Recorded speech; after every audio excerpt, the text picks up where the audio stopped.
आप देख रहे हैं यंग बाइट्स, मैं हूं आपके साथ पूजा ठाकुर। आज मैं बात करूंगी टांगे वालों की। कहीं ना कहीं इन वर्गों को हम भूलते जा रहे हैं। और अगर बात की जाए पहले के ज़माने की, तो पहले के ज़माने में इन टांगे वालों की मदद से ही हम एक जगह से दूसरी जगह पे पहुंच पाते थे। लेकिन अब शहरों की बात की जाए तो शहरों में इन टांगे वालों की जगह मोटर गाड़ियों ने जो है वो ले ली है।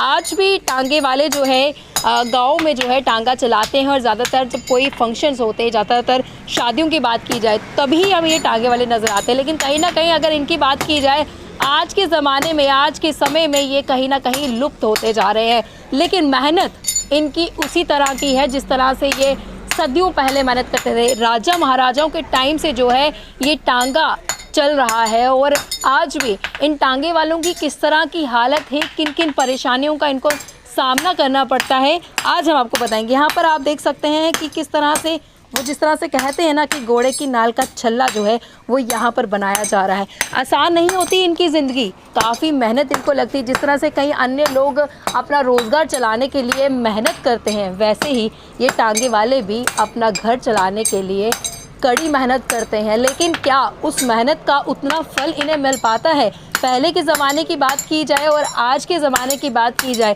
तो कितना बदलाव ये देखते हैं और कितना बदलाव आया है वो भी हम इनसे जानेंगे। आपका नाम? मेरा नाम रूपराज। रूपराज जी, क्या कहोगे, कितना बदलाव आया है पहले के ज़माने में और अब के ज़माने में? बदलाव तो बहुत आया है, क्योंकि जब पहले टांगे चलते थे, सवारियां ढोते थे, फिर उसके बाद रेड़ा आ गया लोड करने के लिए, फिर वो भी हमारा भी काम चलता था। हम घोड़ों को नाल लगाते थे तो टांगा भी चलाते थे हम।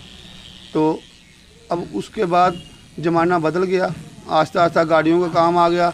टांगे घोड़ी की जो वैल्यू थी वो उन्होंने ख़त्म कर दी। पहले कमेटी वाले भी टांगा पास करते थे, अब वो भी यानी कि पास नहीं करते हैं, क्योंकि सिटी में तो उन्होंने ख़त्म कर दिया। सिटी में नहीं, अलाउड ही नहीं है। तो आज भी आपकी ज़रूरत किन किन जगहों पर पड़ती है? आज ज़रूरत हमारी पड़ती है बस यही, जो कोई गाड़ी के बिना कोई माल जो लोड करते हैं, गाड़ी ओवरफ्लो होगा, वो लंबा माल होगा, सरिया हो गया, एंगल पत्ती होगी, वो लोड करते हैं। और कोई काम नहीं है, बाकी काम तो सब गाड़ियाँ, टाटा माल लगी हैं, ऑटो लगे हैं, सब वही करते हैं। तो इस समय आप क्या कर रहे थे? ये तो हम घोड़ों को नाल लगाते हैं जी पाँव में, तो इसका चलो दिहाड़ी खर्चा जो अपना निकल जाता है। जितनी मेहनत करते हैं क्या उतना फ़ायदा हो पाता है आपको? नहीं, उतना फ़ायदा तो नहीं होता जितनी मेहनत करते हैं, क्योंकि ये जोर का काम है। ये 3 बंदों का काम है ये हमारा। एक तो हैम्पर चलाने वाला चाहिए, एक मैं मिस्त्री हो गया, एक पीछे पंखा चलाने वाला, तो दिहाड़ी नहीं बनती है। शादियों का सीज़न होता है, उस टाइम पे आपका काम कहीं ना कहीं थोड़ा सा हाँ, उसमें फ़र्क पड़ जाता है। फिर शादियों में जब घोड़ियाँ जाती हैं ना, फिर वो आते हैं घोड़ियों को नाल लगाने के लिए, फिर उस टाइम 500-700 हज़ार रुपया दिहाड़ी का बन जाता है।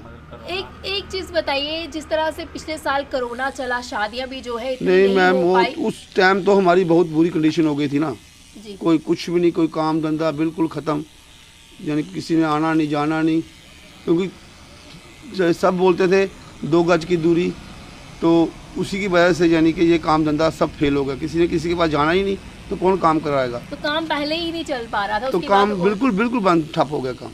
तो सरकार ने उसके बाद जिस तरह से कई सारी योजनाएं जो लाई, कई सारे बेनिफिट जो है जो अन्य वर्ग के लोग थे उन तक पहुंचाने की कोशिश की। क्या आपके वर्ग को भी कुछ फ़ायदा मिला या नहीं? नहीं मैम, हमको कुछ नहीं मिला। हमको तो कोई किसी ने यानी कि कोई एक पैसा बोलो भाई, आप किसी ने पूछा भी नहीं आज तक हमको आके, जहाँ पे आपने घोड़ियाँ बांधी हुई हैं, क्या काम चल रहा है, जो नाल लगाते हो, कोई आ रहा है जा रहा है, कोई हमको कुछ सरकार की तरफ से गुजारा किया आपने उस समय? कुछ नहीं, क्या गुजारा करना है, बस ऐसे ही किसी से पैसे उधारे उठा लिए, चलो अपना खर्चा पानी चला लिया, चलो। तो राशन वगैरह जो वितरण किया जाता था उसका क्या आपको मिला सरकार द्वारा? जो वो 2-3 दफ़ा मिला खाली, बस उसके बाद कुछ भी नहीं। आपका नाम? भगवान दास। भगवान दास जी, मुझे बताइए कितने सालों से आप टांगे का काम कर रहे हैं? 40 साल हो गए। 40 साल हो गए। 40 सालों में कितना बदलाव आप देखते हैं? पहले कितनी जरूरत होती थी टांगे? पहले काम है था, अभी तो काम है ही नहीं है, खत्म हो गया। खत्म हो गया, घोड़े का काम तो है ही नहीं। कहाँ कहाँ जगह जरूरत पड़ती है आप टांगे की? ये सब्जी लेकर आते हैं बिक्री करने के लिए, क्या करेंगे जी, पहले बैठ कर भूखे मरेंगे।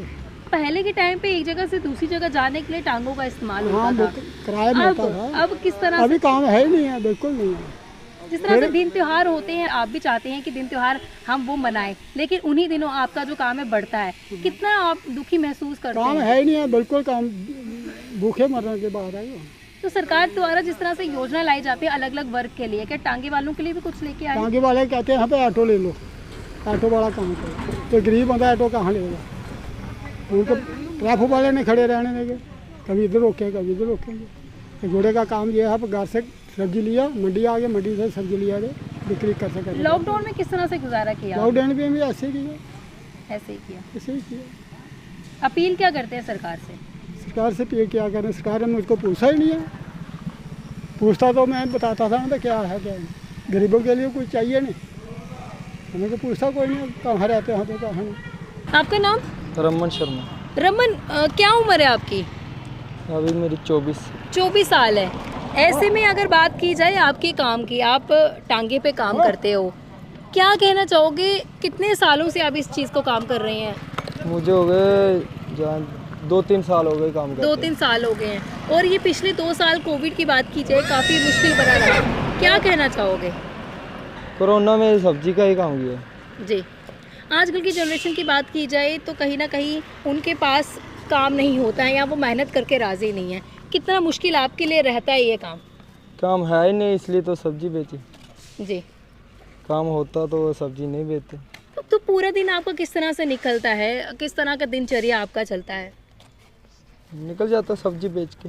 सब्जी बेच के।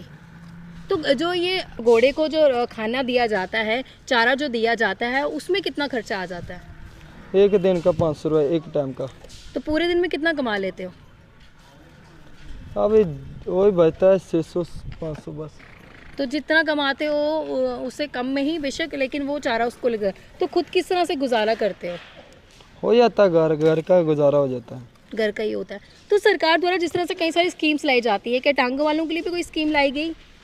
अभी तो कुछ भी नहीं लाया। क्या कहोगे, घोड़ों का अब काम क्यों नहीं रहा है? अभी गोरों का काम है ही नहीं, पहले भट्ठे पर होता था, अब भट्ठे ही बिजली वाले बन गए हैं। अभी गाड़ियाँ लग गई हैं, ऑटो हो गए, ट्रैक्टर हो गए, बस टाटा माल हो गई, रेडी का काम है ही नहीं अभी। आपका काम खत्म हो चुका है? अब ख़त्म ही हो गया। घोड़ा ऐसे ही रखा, शौकी हम जिम्मेदार है इसलिए रखा हुआ। जी, तो जिस तरह से शहरों की बात की जाए, यहाँ पर मोटर गाड़ियों ने जगह ले ली है, गाँव की बात की जाए वहाँ पर अभी तक तो इसका चलन चल रहा है। गाँव में अभी इतना काम नहीं है, अभी गाड़ियाँ चल रही है, ऑटो हो गए, ट्रैलियाँ हो गई हैं, ट्रैक्टर हो गए, टाटा माल हो गई, बस यही। तो आज हमने आपको दिखाया कि टांगे वालों की ज़िंदगी किस तरह की रहती है और पीछे लॉकडाउन में किस तरह से उनको कितनी मुश्किलों का सामना करना पड़ा था। पहले के ज़माने में टांगों का काफ़ी ज़्यादा चलन रहता था, लेकिन जिस तरह से टेक्नोलॉजीज़ बढ़ती गई, समय बढ़ता गया, वैसे ही इन लोगों का काम भी कम होता गया। आज हमने कई सारे टांगे वालों से बातचीत की जिनका रोज़गार इन टांगों पे ही चलता है। ज़्यादा कमाई भी नहीं हो पाती और इनके चारे पे भी ज़्यादा लग जाता है और घर को चलाना काफ़ी ज़्यादा मुश्किल हो जाता है। ऐसे में सरकार द्वारा जिस तरह से कई वर्गों के लिए योजनाएं लेकर आते हैं सरकार, लेकिन कहीं ना कहीं अगर इस वर्ग की बात की जाए तो इन वर्गों को जो है नज़रअंदाज किया गया है। जिस तरह से बाकी कई अन्य वर्गों के लिए योजनाएं लाई जाती हैं, वैसे ही इन वर्गों के लिए भी योजनाएं लाई जानी चाहिए, क्योंकि अगर इनकी बात की जाए तो पहले ज़माने में इनका काफ़ी ज़्यादा चलन रहता था। राजा महाराजाओं के समय से ये लोग काम करते आ रहे थे, लेकिन अगर अब बात की जाए तो इनका चलन भी धीरे धीरे ख़त्म होता जा रहा है। सरकार को चाहिए कि अगर इनका ये काम नहीं चल रहा, कुछ ऐसी योजना लेके आए ताकि ये अपने घर का गुजारा कर सके और अपने बच्चों को भी ये अच्छे से पढ़ा सके। अब देखना यह है कि हमारी ये कोशिश जिस तरह से सरकार तक पहुंचाने की है कि इन वर्गों को नज़रअंदाज ना किया जाए, इसको लेकर सरकार क्या कदम उठाती है, किस तरह की योजनाएं लाती हैं, ये आने वाला वक्त बताएगा। आप इसी तरह से देखते रहे young bites. Video journalist Rajiv Gupta के साथ मैं पूजा ठाकुर, यंग बाइट्स।